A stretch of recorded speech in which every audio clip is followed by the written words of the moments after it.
Mi nombre es Ignacio Velázquez. Tengo 65 años y hace 2 días mi nuera me envió un mensaje que cambió todo para siempre. No nos hagas falta, me escribió después de una discusión familiar. Le respondí simplemente, no lo haré, y esa misma tarde retiré todo mi dinero del banco. Lo que mi hijo y su esposa no sabían era que durante años había estado financiando secretamente sus vidas, y ahora estaban a punto de descubrir qué pasaba cuando el viejo al que no querían que les hiciera falta desaparecía realmente de sus vidas. Imagínate la situación. Es un martes por la tarde, estoy descansando en mi casa después de almorzar, cuando recibo un mensaje de WhatsApp de Silvia, la esposa de mi hijo Martín. El mensaje era cortante, directo, como una puñalada. Ignacio, después de lo que pasó ayer, creo que es mejor que no vengas más a casa los domingos. No nos hagas falta, la familia necesita estar tranquila. Leí ese mensaje 3 veces antes de entender completamente lo que estaba pasando. Mi propia nuera, la madre de mis nietos, me estaba echando de la familia. Y no solo eso, me lo decía de una manera tan fría que era como si yo fuera un problema que había que resolver, no el abuelo de sus hijos.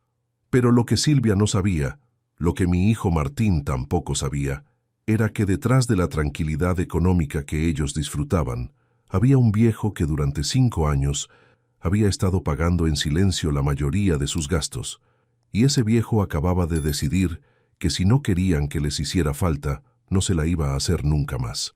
Esa tarde fui al banco y retiré todo, absolutamente todo.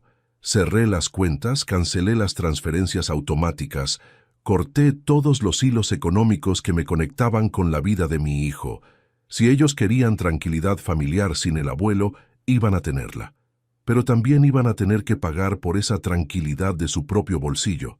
Pero para que entiendas por qué este mensaje me dolió tanto, tengo que contarte cómo llegamos hasta acá. Porque no siempre fui el abuelo molesto que su nuera quería sacar de la ecuación. Hubo un tiempo en que era indispensable para esta familia, aunque ellos nunca se dieron cuenta de cuánto. Escúchame hasta el final y decime si vos harías lo mismo que hice yo. También contame desde qué ciudad me estás escuchando, porque esta historia de ingratitud familiar puede pasar en cualquier lugar del mundo. Martín es mi único hijo. Su madre, Elena, murió cuando él tenía 16 años. Un accidente de tránsito que me destrozó la vida, pero que también me obligó a ser padre y madre al mismo tiempo. Eran los años difíciles de la adolescencia, cuando los chicos más necesitan a sus madres, y yo tuve que aprender a navegarlos solo. El accidente pasó un miércoles por la tarde. Elena volvía del trabajo cuando un camión se pasó el semáforo en rojo y la embistió de costado. Los médicos me dijeron que había muerto en el acto, que no había sufrido, pero eso no me consolaba. En un segundo había perdido a la mujer de mi vida y Martín había perdido a su madre. Los primeros meses fueron terribles. Yo no sabía cómo manejar el dolor de un adolescente que había perdido a su mamá. Martín se volvió rebelde, agresivo, se encerraba en su cuarto durante horas. Las notas del colegio bajaron. Empezó a juntarse con chicos que no me gustaban. Llegaba tarde a casa sin dar explicaciones. Una noche lo encontré llorando en el cuarto de Elena. Estaba abrazado a una almohada que todavía tenía su perfume. «Papá», me dijo, «¿por qué se tuvo que morir mamá? ¿Por qué nos pasó esto a nosotros?» No supe qué responderle. Yo también me hacía las mismas preguntas todas las noches. Decidí que teníamos que ir a terapia psicológica los dos. Necesitábamos ayuda profesional para aprender a vivir sin Elena. El psicólogo nos explicó que el duelo era un proceso, que iba a llevar tiempo, pero que podíamos salir adelante si nos apoyábamos mutuamente. Durante los primeros años después de la muerte de Elena, Martín y yo nos fuimos conociendo de una manera nueva.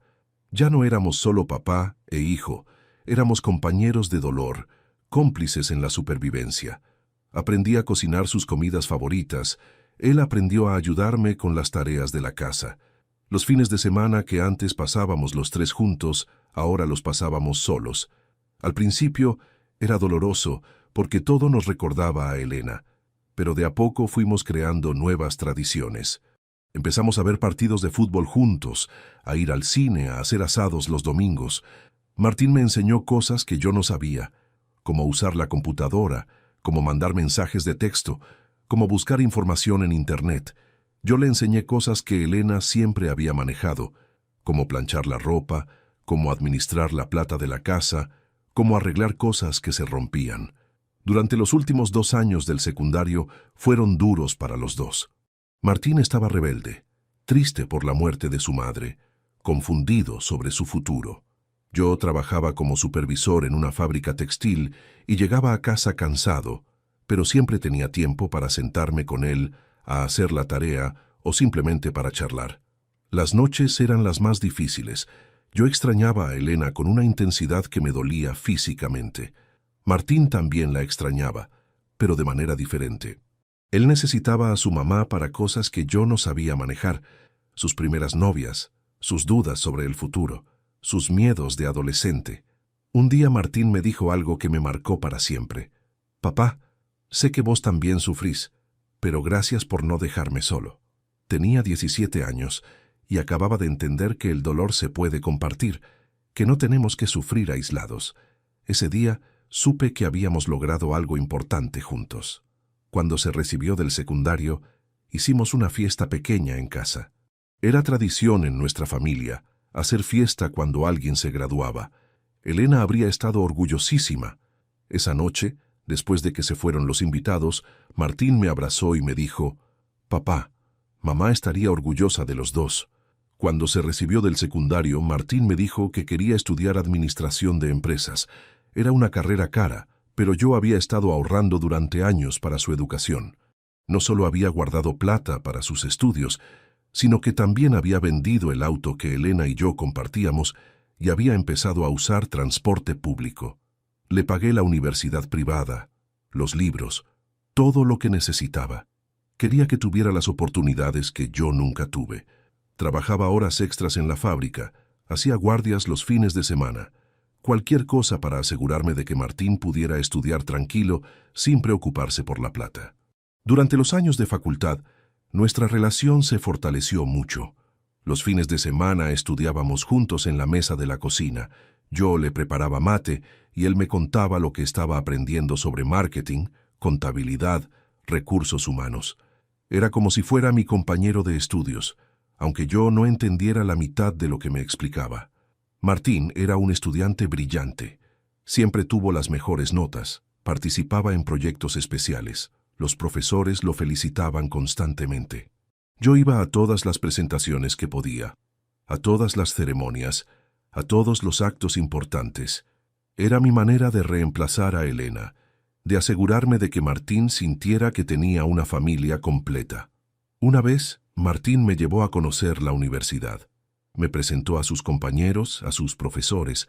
Me mostró las aulas donde estudiaba. «Este es mi papá», les decía con orgullo. «Él me banca para que pueda estudiar». Ese día me sentí el padre más orgulloso del mundo. Cuando conoció a Silvia en el último año de la carrera, me alegré mucho por él. Era la primera novia seria que tenía desde la muerte de Elena. Antes había salido con algunas chicas, pero nada importante. Con Silvia era diferente. Se le iluminaban los ojos cuando hablaba de ella. La primera vez que Silvia vino a casa yo estaba nervioso. No sabía cómo iba a ser tener una mujer joven en la casa otra vez, pero ella fue muy dulce conmigo. Me ayudó a preparar el almuerzo. Me preguntó por Elena, me contó de su familia. Al principio pensé que iba a ser como una nuera perfecta. Silvia venía de una familia con plata. Sus padres tenían un negocio próspero. Ella había estudiado en colegios privados toda su vida. Estaba acostumbrada a un nivel de vida alto. Pero cuando empezó a salir con Martín, parecía entender que nosotros vivíamos de manera más modesta. Los domingos venían los dos a almorzar a casa. Silvia siempre traía algún postre o algo para colaborar. Se quedaban toda la tarde, charlábamos de todo, jugábamos a las cartas. Era como si Elena nos hubiera mandado una nueva integrante para la familia desde el cielo. Durante el último año de la carrera de Martín, Silvia prácticamente vivía en casa. Estudiaban juntos, yo les preparaba mate y facturas, era como tener 2 hijos estudiando.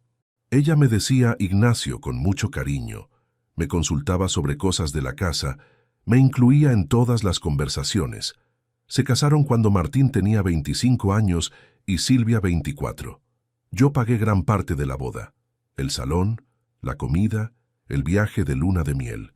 Era lo mínimo que podía hacer por mi único hijo. Elena habría querido que Martín tuviera una boda hermosa, y yo iba a asegurarme de que la tuviera. La boda fue preciosa. Silvia estaba radiante. Martín no podía parar de sonreír. Durante la ceremonia pensé mucho en Elena, en cómo le habría gustado ver a su hijo casándose con una chica tan linda. Cuando bailaron el vals, me largué a llorar como un chico. Era emoción, pero también tristeza porque Elena no estaba ahí para verlo. En la fiesta Silvia bailó conmigo. Gracias por todo lo que hiciste por Martín, me dijo. Gracias por criarlo tan bien, por darle tanto amor, por hacer que se convirtiera en el hombre del que me enamoré. Esas palabras me llegaron al alma. Pensé que había encontrado no solo una nuera, sino una hija. Los primeros años de matrimonio fueron lindos. Venían seguido a casa, me incluían en sus planes, celebrábamos juntos los cumpleaños y las fiestas. Yo había vendido la casa grande donde habíamos vivido con Elena y me había mudado a un departamento más chico, pero siempre había lugar para ellos cuando querían venir. Cuando nació Tomás, mi primer nieto, sentí que la vida me había dado una segunda oportunidad de ser feliz. Era como si Elena hubiera vuelto en forma de ese bebé hermoso que tenía los ojos de su papá y la sonrisa de su abuela. Pasaba horas cuidándolo, jugando con él, mimándolo. Silvia me dejaba cuidar a Tomás siempre que yo quisiera. Vos tenés experiencia criando chicos, me decía. Yo confío en vos completamente. Los primeros años, cuando necesitaba a alguien que cuidara a Tomás para salir, siempre me llamaba a mí antes que a sus padres. Cuando nació Sofía, 3 años después, la casa se llenó de alegría otra vez. Ahora tenía 2 nietos que me adoraban, que corrían a abrazarme cuando llegaba, que me pedían que les contara cuentos antes de dormir. Era la familia que Elena y yo siempre habíamos soñado tener. Pero las cosas empezaron a cambiar cuando Martín y Silvia compraron su primera casa. Era una casa linda en un barrio bueno, pero el crédito hipotecario era muy alto. Entre eso y los gastos del bebé, empezaron a tener problemas económicos que no sabían cómo resolver. Un día Martín vino a casa y me pidió ayuda. Era un domingo por la tarde, después del almuerzo. Los chicos estaban durmiendo la siesta y Silvia había ido a lo de sus padres. Papá, me dijo con una cara de preocupación que no le había visto desde los días después de la muerte de Elena, no sabemos cómo hacer para pagar todas las cuentas. Me explicó que habían calculado mal cuando compraron la casa. El crédito hipotecario era más alto de lo que habían estimado. Los gastos de los chicos eran mayores de lo que esperaban, y los 2 sueldos juntos no alcanzaban para cubrir todo. El banco no les quiere dar más crédito, me dijo. Ya estamos al límite con las tarjetas de crédito. ¿Vos podés ayudarnos con algo?, me preguntó. No es mucho, solo para salir del apuro este mes. Después nos organizamos y no te vamos a molestar más. Por supuesto que dije que sí. Era mi hijo, era mi nieto, era mi familia. No iba a dejar que pasaran necesidades teniendo yo posibilidades de ayudarlos. Esa primera vez les transferí 1,000 pesos. Era una suma importante para mí, porque representaba casi la mitad de mi jubilación, pero no me importó. Martín me agradeció como nunca me había agradecido nada. Papá, me dijo, no sé cómo pagarte esto. En cuanto nos acomodemos te devolvemos todo. Le dije que no se preocupara, que lo importante era que estuvieran bien. Pero el mes siguiente volvió a pasar lo mismo. Papá, me dijo Martín, tuvimos un gasto extra con Tomás que no habíamos calculado. ¿Nos podés ayudar otra vez? Esta vez fueron 500 pesos para gastos médicos del bebé. Después fueron 300 para arreglos urgentes de la casa. Después fueron 700 para gastos del auto. Empecé ayudándolos con 500 pesos por mes para gastos del bebé. Después fueron 1,000 pesos para la cuota de la casa. Cuando nació Sofía, mi segunda nieta, los gastos aumentaron y yo aumenté mi ayuda. De a poco, sin darme cuenta, me había convertido en el respaldo económico secreto de mi propia familia. Al principio Martín me contaba exactamente para qué necesitaba la plata. Papá, necesito 300 pesos para pañales y leche de Tomás. Papá, necesito 500 para la cuota de la tarjeta de crédito. Siempre había una explicación detallada, siempre había una promesa de que era la última vez, pero con el tiempo, las explicaciones se fueron volviendo más vagas. Papá, necesito plata para gastos de los chicos. Papá, tuvimos gastos extras este mes. Ya no me daba detalles específicos, ya no me explicaba exactamente en qué se gastaba mi dinero. Lo que empezó como una ayuda temporal para superar una crisis se fue convirtiendo en una dependencia permanente. Cada mes Martín me pedía plata para diferentes cosas: gastos médicos, ropa para los chicos, arreglos de la casa, vacaciones familiares.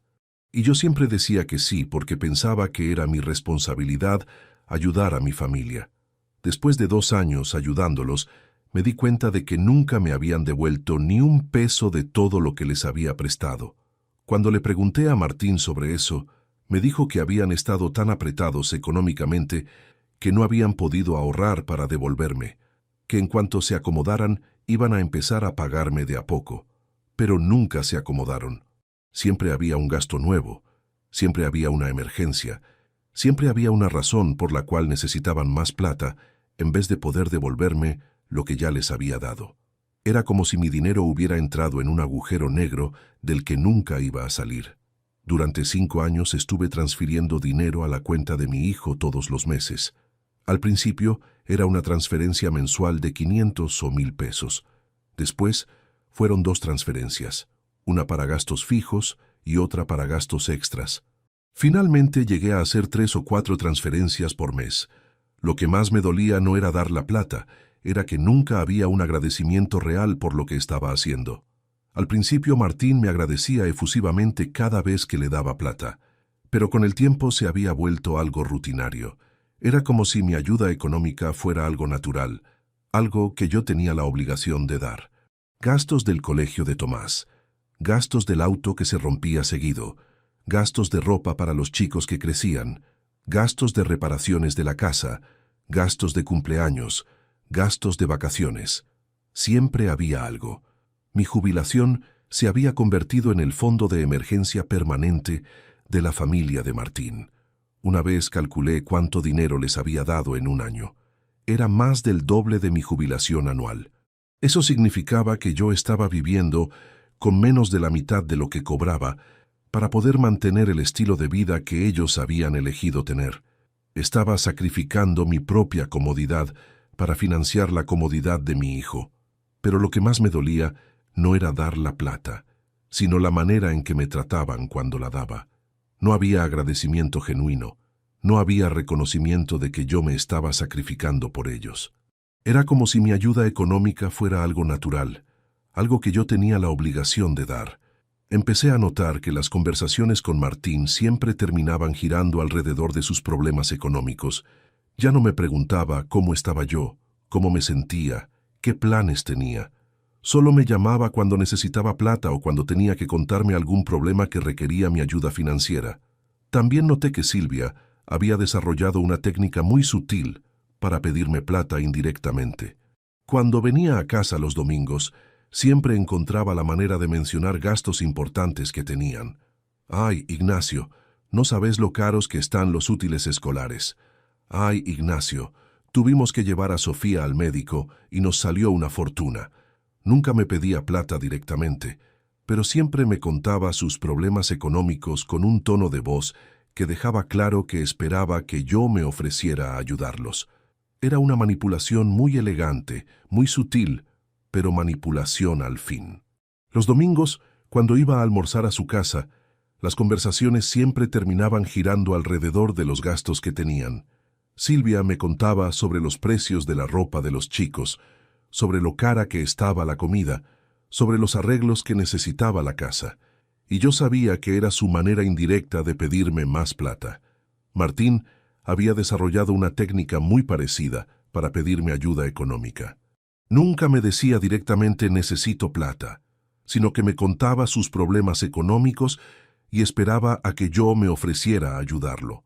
«Papá, no sabes lo que me salió a arreglar el auto. Papá, los útiles del colegio están carísimos». Y yo siempre picaba, siempre me ofrecía, siempre terminaba transfiriendo plata. Lo que me empezó a molestar era que nunca me consultaban sobre gastos importantes. Se compraban cosas, se metían en gastos, tomaban decisiones económicas y después venían a pedirme que los ayudara a pagarlas. Era como si mi plata fuera parte de su presupuesto familiar, pero sin que yo tuviera voz ni voto en cómo se gastaba. Por ejemplo, un día me enteré de que habían comprado una televisión de 50 pulgadas para el living. Era una televisión carísima, innecesaria, porque la que tenían funcionaba perfectamente. Pero cuando vino la boleta de la tarjeta de crédito y no pudieron pagarla, Martín me pidió ayuda como si hubiera sido una emergencia médica. Otro ejemplo fue cuando decidieron mandar a Tomás a clases particulares de inglés.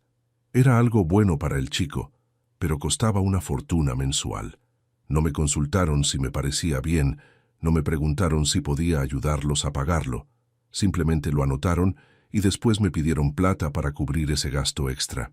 Un día me di cuenta de algo que me preocupó mucho. Estaba revisando mis propias finanzas y descubrí que durante el último año había transferido a la cuenta de Martín más plata de la que había gastado en mí mismo. Estaba viviendo más modestamente que mi propio hijo para poder mantener el nivel de vida que él había elegido tener. Mi departamento era pequeño, modesto, con muebles viejos que había heredado de la época en que vivía con Elena. El departamento de Martín era grande, moderno, lleno de electrodomésticos nuevos y muebles caros. Yo comía simple, compraba la ropa más barata que encontraba.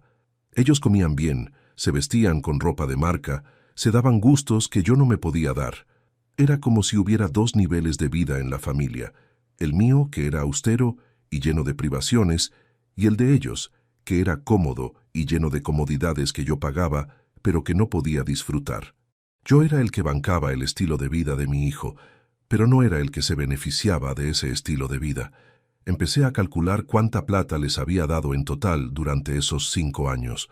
Era una suma importante, suficiente para haber comprado un departamento, o para haber hecho un viaje por el mundo. Toda esa plata había salido de mis ahorros, de mi jubilación, de la herencia que Elena me había dejado cuando vendimos la casa grande. Pero lo que realmente me abrió los ojos fue darme cuenta de cómo había cambiado mi relación con mis nietos. Al principio, cuando yo iba a visitarlos, ellos corrían a abrazarme y me contaban todas sus cosas. «Papá Ignacio», me decían, «mira lo que aprendí en el colegio». «Papá Ignacio, ¿querés jugar conmigo?», pero con el tiempo, las visitas se habían vuelto más tensas, más formales. Era como si mis nietos hubieran captado la tensión que había entre los adultos y ya no se sintieran libres para ser espontáneos conmigo. Ahora, cuando llegaba a la casa, me saludaban educadamente, pero después se iban a jugar a sus cuartos. Silvia había empezado a hacer comentarios sutiles sobre mis visitas. «Ay, Ignacio, los chicos están muy cansados hoy. Tal vez es mejor que no se queden despiertos hasta muy tarde». «Oh, los chicos tienen mucha tarea esta semana. Capaz no pueden jugar mucho».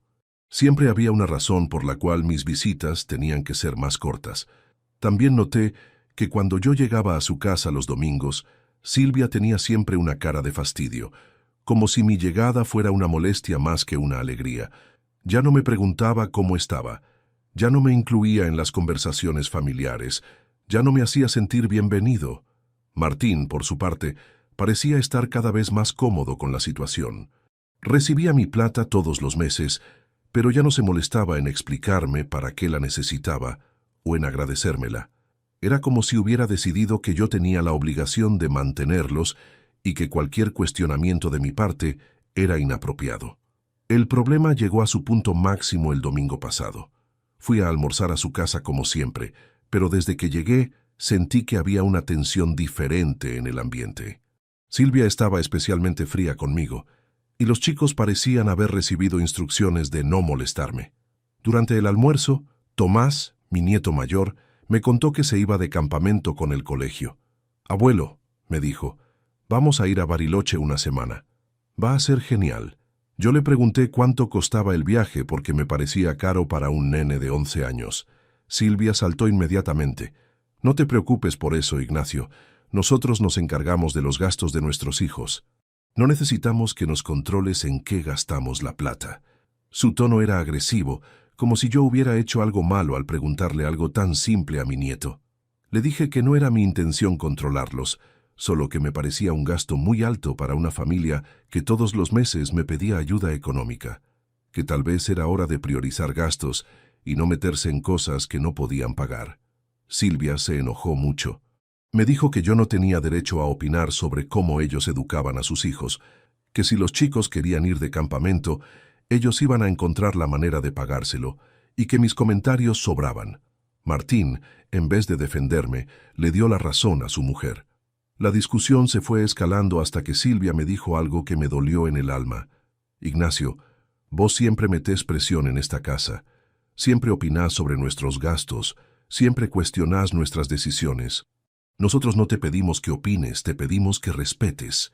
Le respondí que yo tenía derecho a opinar cuando me pedían plata todos los meses para gastos que ellos mismos generaban, que si querían total independencia para sus decisiones, también tenían que tener total independencia para pagarlas.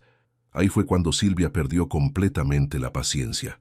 Se paró de la mesa y me gritó que estaba harta de mis comentarios, que estaba harta de que usara la plata como excusa para controlarlos, que estaba harta de mis visitas tensas y mis caras largas, que ellos necesitaban vivir en paz, sin abuelos, que los juzgaran constantemente. Martín no dijo nada para defenderme. Se quedó sentado, callado, como si estuviera de acuerdo con todo lo que su mujer me estaba gritando. Mis nietos se habían ido a su cuarto porque no soportaban la discusión. Yo me levanté de la mesa y me fui de esa casa sintiéndome humillado. Al día siguiente, llegó el mensaje de WhatsApp que te conté al principio. No nos hagas falta. Como si yo fuera un problema que había que resolver. Como si 5 años de ayuda económica constante no significaran nada. Como si yo fuera un estorbo en la vida de mi propia familia. Pero lo que Silvia no calculó cuando me mandó ese mensaje fue que yo iba a tomármelo literalmente. Si no querían que les hiciera falta, no se la iba a hacer. Nunca más. Esa tarde fui al banco y pedí hablar con el gerente. Le expliqué que necesitaba cancelar todas las transferencias automáticas que tenía configuradas y retirar todo mi dinero en efectivo. El gerente me preguntó si estaba seguro, si había tenido algún problema. Le dije que no, que simplemente había decidido cambiar la forma en que manejaba mis finanzas. Retiré todo. Los ahorros de toda mi vida, la plata de la venta de la casa donde había vivido con Elena, las inversiones que había hecho durante años. Todo junto era una suma importante, mucho más de lo que mi hijo se imaginaba que yo tenía. También cancelé todas las cuentas que tenía en común con Martín. Él tenía una tarjeta adicional de mi cuenta corriente que usaba para emergencias. Había una cuenta de ahorro conjunto que habíamos abierto años atrás. Todo eso se terminó ese mismo día. Cuando salí del banco con todo mi dinero en una valija, sentí una mezcla de tristeza y liberación. Tristeza porque estaba cortando los últimos hilos que me unían económicamente a mi familia. Liberación porque ya no iba a tener que preocuparme por mantener un estilo de vida que no era el mío. Los primeros 2 días después de retirar la plata, no pasó nada. Martín no me llamó, Silvia no me escribió, los chicos no me preguntaron por qué no había ido a visitarlos. Era como si realmente no me extrañaran, como si mi ausencia fuera exactamente lo que habían estado esperando. Pero el jueves por la noche empezaron los problemas. Martín me llamó desesperado. «Papá», me dijo, «tengo un problema con el banco. Parece que cancelaron mi tarjeta adicional y no puedo sacar plata. ¿Vos sabés qué puede haber pasado?» Le dije que sí sabía que yo había cancelado esa tarjeta. «¿Cómo que la cancelaste?», me preguntó. «Papá, yo necesito esa tarjeta para emergencias. ¿Por qué hiciste eso sin avisarme?». Le recordé el mensaje que me había mandado su mujer. Le dije que si no querían que les hiciera falta, entonces no necesitaban mi tarjeta para emergencias. Martín se quedó callado durante un rato largo. Después me dijo que el mensaje de Silvia había sido en un momento de enojo, que no lo tenía que tomar literal, que ellos no querían que me fuera de sus vidas. Le dije que era muy tarde para aclaraciones, que el mensaje había sido muy claro. El viernes por la mañana Silvia me llamó personalmente. «Ignacio», me dijo con una voz mucho más amable que la del domingo, «creo que hubo un malentendido. Cuando te escribí lo del domingo, No quise decir que no te queremos ver más. Solo quería un poco de espacio después de la discusión. Le dije que no había malentendido, que ella había sido muy clara en su mensaje, que si necesitaban espacio, perfecto, iban a tener todo el espacio del mundo. Y que eso incluía espacio de mi plata, de mis transferencias mensuales y de mi apoyo económico. ¿De qué transferencias hablas?, me preguntó, haciéndose la sorprendida. Silvia, le dije, durante 5 años estuve transfiriéndoles plata todos los meses. Para la casa, para los chicos, para sus gastos, para sus caprichos. Eso se terminó. A partir de ahora van a tener que vivir solo con lo que ganan ustedes. Se hizo un silencio terrible del otro lado del teléfono. Creo que recién en ese momento Silvia se dio cuenta de las consecuencias económicas de haberme echado de la familia. Ignacio, me dijo, podemos hablar esto como gente grande. No tomes decisiones drásticas por un malentendido. No es un malentendido, Silvia. Es una decisión. Ustedes quisieron una familia tranquila sin el abuelo que opina. Perfecto, tengan su familia tranquila, pero páguenla ustedes. Ya no soy responsable de financiar la vida que eligieron tener. Esa tarde vinieron los dos a mi casa. Era la primera vez en años que Martín pisaba mi casa entre semana.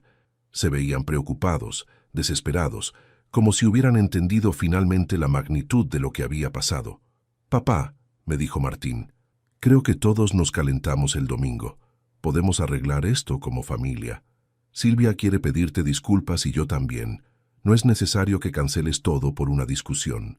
Le dije que no era solo por la discusión del domingo, sino por años de sentirme usado económicamente y despreciado personalmente. Silvia intentó una disculpa que sonaba muy poco sincera. «Ignacio, sé que a veces soy muy impulsiva. No quise lastimarte con el mensaje. Vos sabés que sos importante para nosotros. Los chicos te extrañan mucho». Le dije que si era tan importante para ellos, no entendía por qué me habían pedido que no les hiciera falta. Después empezaron a explicarme todos los gastos que tenían, todas las responsabilidades económicas que enfrentaban, todas las razones por las cuales necesitaban mi ayuda. Era lo mismo de siempre, presentar sus problemas económicos como si fueran mis problemas también. Pero esta vez fue diferente. Esta vez yo no me ofrecí a solucionarles nada. Los escuché hablar de sus gastos, de sus problemas, de sus necesidades, y simplemente les dije que lamentaba mucho que estuvieran pasando por esa situación, pero que ya no era mi responsabilidad resolverla. Martín me preguntó directamente cuánta plata les había estado dando todos estos años. Le dije que había estado transfiriendo un promedio de 2,000 pesos por mes durante 5 años. Se le descompuso la cara cuando hizo el cálculo mental. «Papá», me dijo, «no sabía que era tanto. Nunca me di cuenta». «Claro que no te diste cuenta», le dije, «porque para vos era natural recibir esa plata. Era como si yo tuviera la obligación de mantenerlos, pero ustedes no tenían la obligación de agradecerla o de tratarme bien. Ahora van a darse cuenta de cuánto representaba esa ayuda en su presupuesto». Silvia empezó a llorar. «Ignacio», me dijo, «los chicos necesitan ir al colegio, necesitan comer, necesitan ropa. Vos no podés castigar a tus nietos por nuestros errores». Le dije que no estaba castigando a nadie, simplemente había decidido que si no querían que les hiciera falta, no se la iba a hacer. Durante las siguientes 2 semanas no tuve noticias de ellos. Era como si hubieran decidido demostrarme que realmente podían vivir sin mi ayuda. Pero yo sabía que eso era imposible. Durante 5 años se habían acostumbrado a contar con mi dinero como parte de su presupuesto. No iban a poder adaptarse de la noche a la mañana. En esas 2 semanas me dediqué a reorganizar completamente mis finanzas. Abrí una cuenta nueva en otro banco, invertí parte de mi dinero en bonos del gobierno, guardé otra parte en un plazo fijo. Por primera vez en años, toda mi plata estaba trabajando para mí, no para sostener el estilo de vida de mi hijo. También empecé a hacer cosas que hacía años no hacía. Fui al cine, me compré ropa nueva, salí a comer a restaurantes. Era increíble la cantidad de plata que me sobraba ahora que no tenía que mantener a una familia de 4 personas. Podía vivir cómodamente solo con mi jubilación. Pero extrañaba a mis nietos, extrañaba los domingos en familia, extrañaba ver crecer a Tomás y Sofía, extrañaba ser parte de sus vidas. Me dolía pensar que tal vez nunca más iba a tener una relación normal con ellos, que siempre iba a ser el abuelo que los castigó económicamente por los errores de sus padres. El 10º día después de retirar mi dinero, Martín me llamó. Su voz sonaba diferente, más tensa, más preocupada. «Papá», me dijo, «¿podemos hablar? Necesito contarte algunas cosas que están pasando». Le dije que sí, que podía venir a casa cuando quisiera. Cuando llegó esa noche se veía demacrado, tenía ojeras, estaba más flaco, parecía que no había dormido bien en días. «Papá», me dijo, «no podemos más. Sin tu ayuda no llegamos a fin de mes». No sabía que dependíamos tanto de tu plata hasta que desapareció. Me contó que la primera semana había sido un caos total. Habían calculado que con sus 2 sueldos podían pagar las cuentas básicas, pero se habían olvidado de un montón de gastos extras que siempre cubría yo. La cuota del auto, las clases particulares de los chicos, los gastos médicos, la tarjeta de crédito que usaban para emergencias. Tuvimos que sacar a los chicos del colegio privado y ponerlos en la escuela pública, me dijo. No porque esté mal la escuela pública, sino porque no podemos pagar las cuotas. Tomás lloró cuando le dijimos que tenía que cambiar de colegio, que no iba a ver más a sus compañeros. También me contó que habían tenido que devolver el auto que habían comprado el año anterior. No podían pagar las cuotas sin mi ayuda. Ahora Silvia tenía que tomar 2 colectivos para ir a trabajar y él tenía que levantarse 1 hora más temprano para llegar a la oficina en transporte público. No pudimos pagar la cuota del auto y nos lo llevaron, me dijo con una vergüenza que me dio pena. Silvia tuvo que empezar a trabajar los fines de semana para conseguir plata extra. Está dando clases particulares a chicos del barrio para poder llegar a fin de mes. Pero lo que más me sorprendió fue cuando me dijo que habían tenido que mudarse. La casa que habían comprado con tanto orgullo, la casa para la que yo había pagado el anticipo inicial, la habían tenido que vender. No podían pagar la hipoteca sin mi ayuda económica mensual. Nos mudamos a un departamento más chico, me dijo. Los chicos tienen que compartir cuarto ahora. Sofía llora todas las noches porque extraña su cuarto rosa, su cama con forma de castillo que le habíamos comprado para su cumpleaños. Martín me explicó que habían intentado pedir un préstamo al banco para cubrir los gastos que yo pagaba, pero sus ingresos no calificaban para el monto que necesitaban. Que habían tratado de reducir gastos, pero que había cosas que no podían cortar porque ya se habían comprometido a pagarlas. «Papá», me dijo, «yo sé que nos equivocamos. Sé que dependimos demasiado de tu ayuda, pero los chicos no tienen la culpa de nuestros errores. Ellos no entienden por qué su vida cambió tan drásticamente de un día para el otro». También me dijo algo que me sorprendió, que Silvia había empezado a darse cuenta de todo lo que yo había hecho por la familia durante años, que había calculado cuánta plata yo les había dado y que no podía creer que hubiera sido tanto, que recién ahora entendía por qué yo me sentía con derecho a opinar sobre sus gastos. «Silvia está devastada», me dijo. «Se da cuenta de que te trató mal justamente cuando más la estábamos ayudando. Dice que nunca se imaginó que vos estabas pagando una parte tan grande de nuestros gastos. Pensaba que solo nos ayudabas con emergencias pequeñas». Me contó que habían hecho una lista de todos los gastos que yo cubría mensualmente y que se habían dado cuenta de que era casi el 40% de sus ingresos familiares.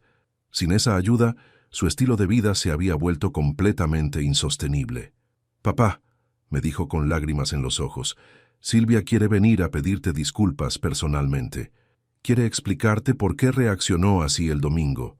Se dio cuenta de que fue injusta con vos y quiere arreglar las cosas».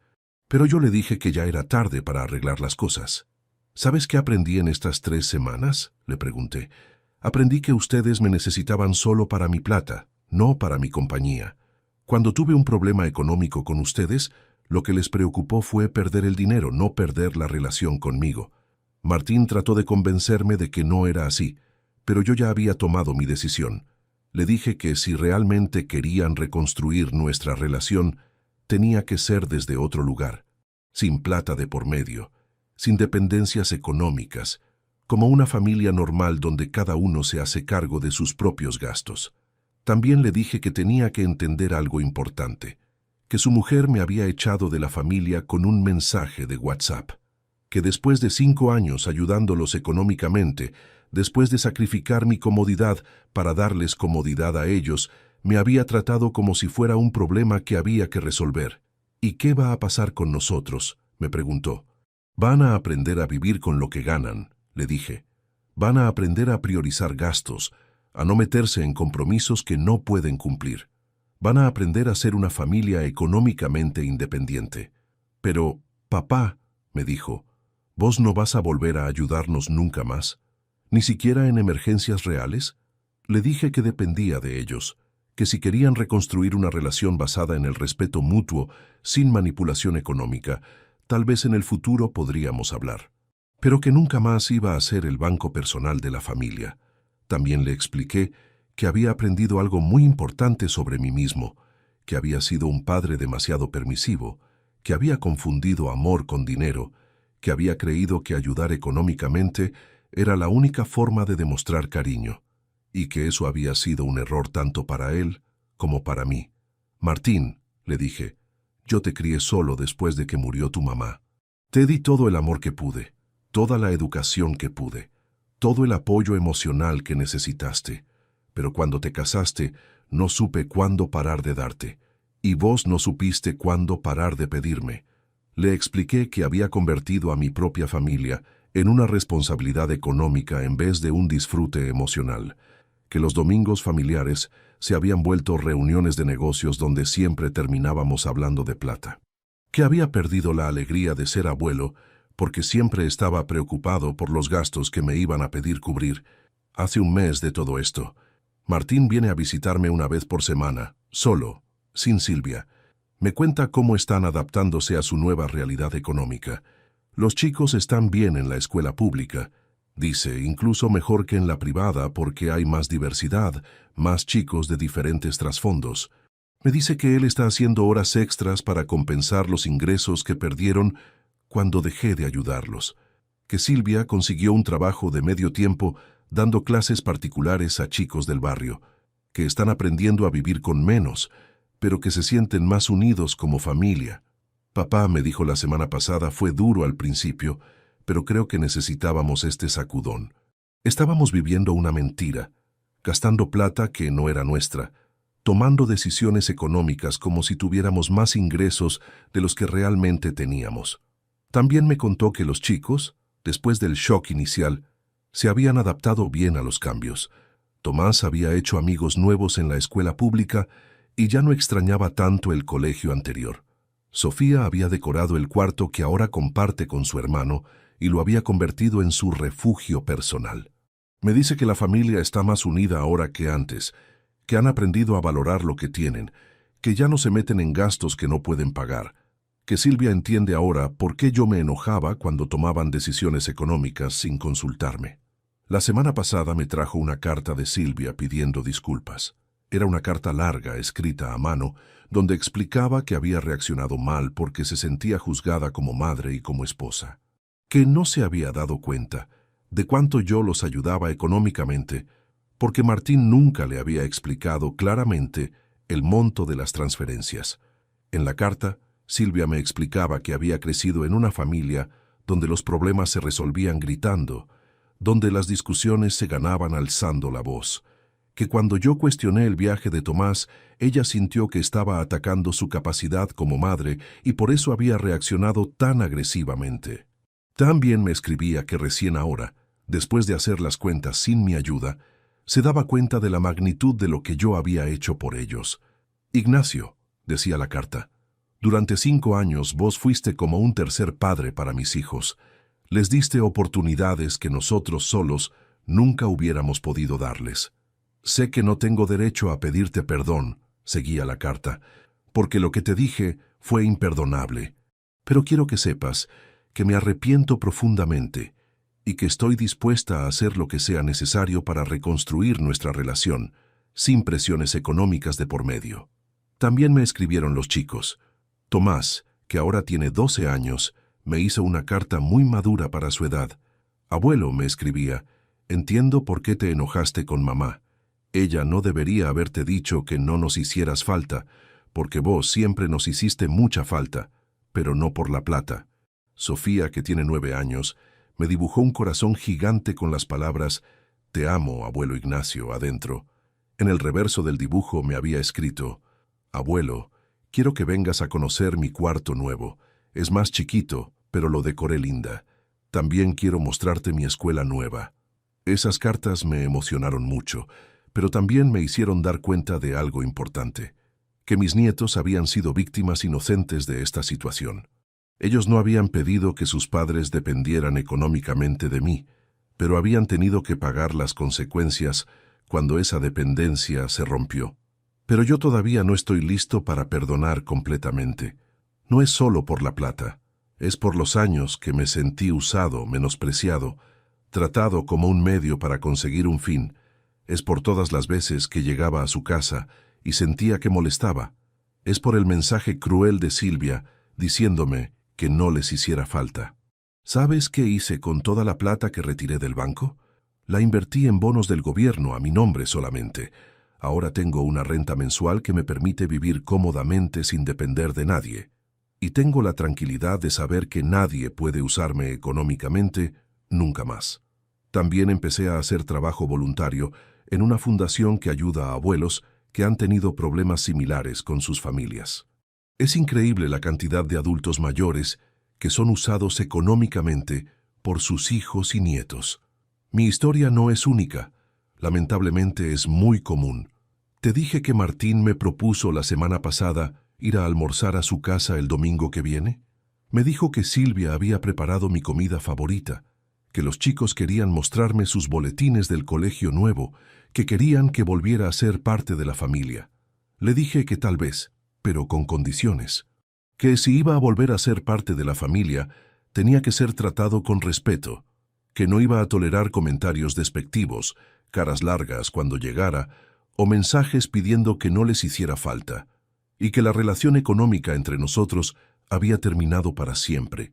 También le dije que si quería que fuera a almorzar, Silvia tenía que pedirme disculpas personalmente, mirándome a los ojos, no por carta, no por mensaje, no a través de él. Cara a cara, como corresponde cuando uno lastima a alguien que quiere. ¿Sabes qué me contestó? Que Silvia estaba dispuesta a hacer eso, pero que tenía miedo de que yo la rechazara, de que no le creyera las disculpas. Le dije que ese miedo era parte del proceso de aprender a valorar las relaciones familiares. El domingo voy a ir a almorzar a su casa. Va a ser la primera vez en más de un mes que voy a ver a mis nietos. Estoy nervioso, pero también esperanzado. Tal vez podamos reconstruir nuestra familia sobre bases más sanas, donde el respeto sea más importante que el dinero.